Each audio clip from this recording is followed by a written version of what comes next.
බොරුවක් කියනකොට අපි බොරුවේ විපාක දන්නවා නම් අපිට ගැහුවක් බොරු කියන්න හිතෙන්නේ නැහැ.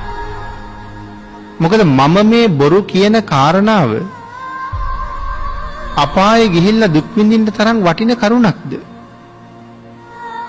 නැත්නම් මුසාවාදයේ ආනිසංස මුසාවාදයේ විපාක දැනගත්තාම මේ වාගේ දේවල් ලබන්න මේ බොරුව වටිනවද?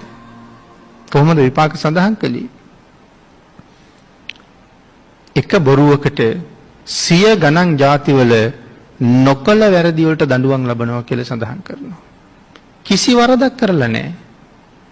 නමුත් උසාවියෙන් හිරගෙදරට තීරණය කරනවා. සමහර අය කිසි වරදක් නැහැ. ජීවිත කාලෙම හිරෙilla. ඒ නිසා නිന്ദා අපකීර්ති වලට භාජනය වෙලා.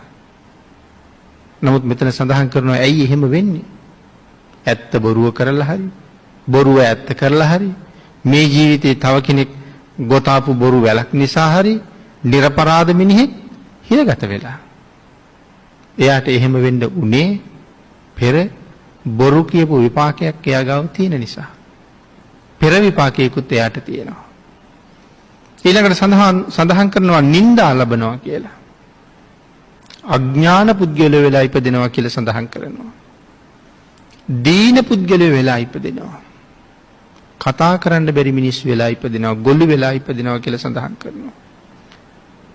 කතා කරනකොට ගොත ගැහෙනවා කියලා සඳහන් කරනවා.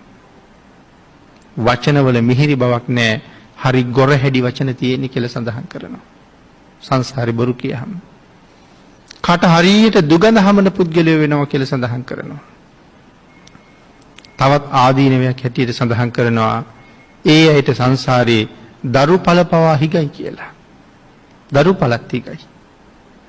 ලැබෙනවා නම් ගෑනු දරුවම ලැබෙනවා. ඊළඟට ඒගොල්ලොත් මව්පියන්ට හරියට අකීකරු වෙනවා. මේ වාගේ විපාක තියෙනවා නම් මේ සඳහන් කළේ නිරේ ගිහිල්ලා විඳින විපාක නෙමෙයි. නැවත වතාවක් මනුස්ස ලෝකේ වාගේ තැන්වල ඉපදිනහම ලැබෙන විපාක. නිරේ විපාකය අපි සඳහන් කළේ නෑ මෙතන. එතකොට එක බොරුවක් කියලා මේ වාගේ හුඟක් දේවල් අහිමි කරගන්නවද? එහෙම නැත්නම් සංසාරේ මෙවන් දුක් වලට භාජනය නොවෙන්න මේ ජීවිතේ ඇත්ත කියලා ගුටි කනවද?